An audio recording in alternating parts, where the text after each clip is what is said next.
taking a look at 7.2, number 2. Lots of symbols in the math world. Some you've probably never seen before, and some you will probably never see.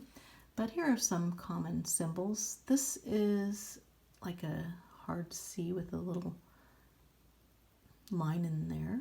It's called, and that stands for is an element of. I mean, some symbols you've seen like equal, less than, greater than, or equal to. This stands for is an element of. This stands for subset. So we say A is a subset of B. Remember, we're talking about sets.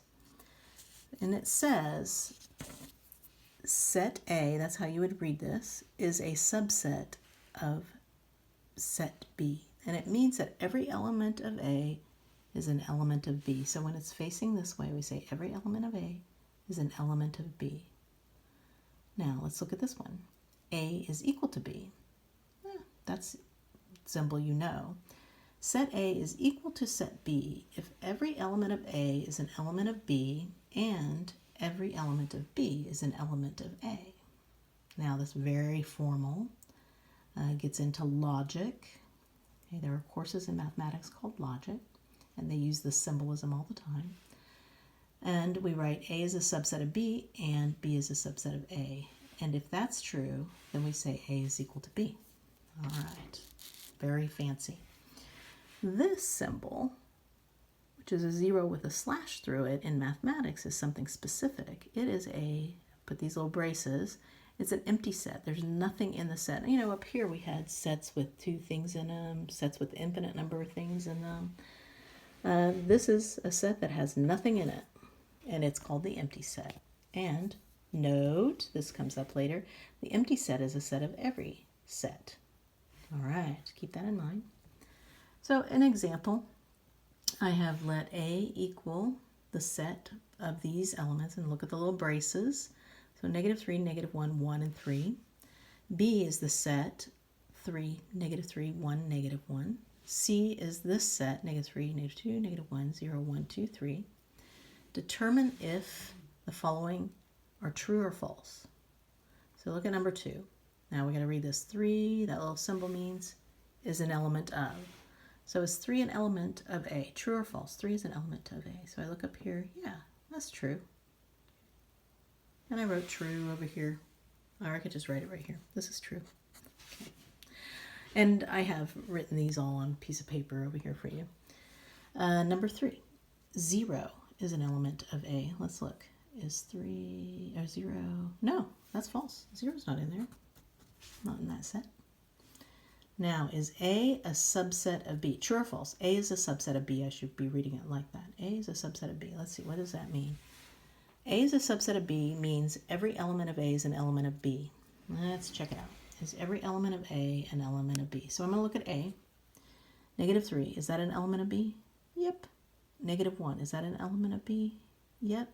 1, is that? Yes. 3, is that? Yes. So that's true. Every element of A is an element of B. All right. Let's look at B is an element of A. So this is different. I'm sorry, a subset. Excuse that, what I just said.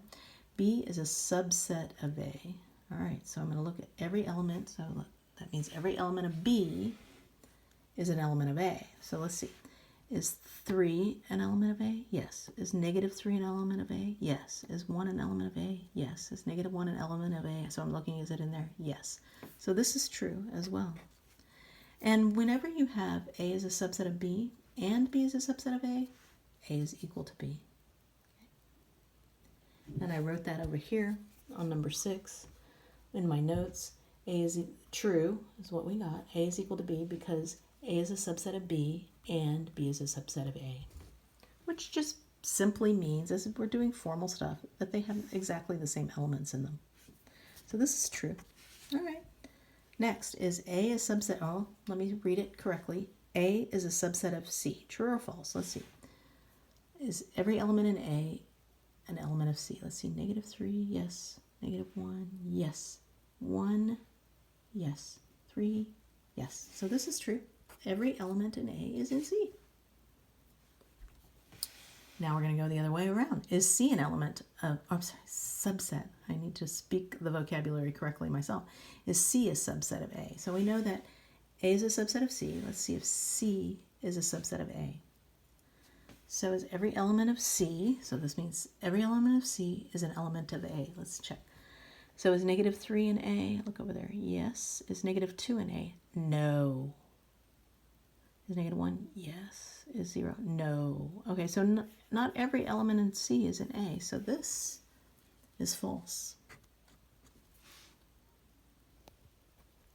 And because of that, we would say A is not equal to C, which you can tell they're not the same sets, so this is true. A is not equal to C.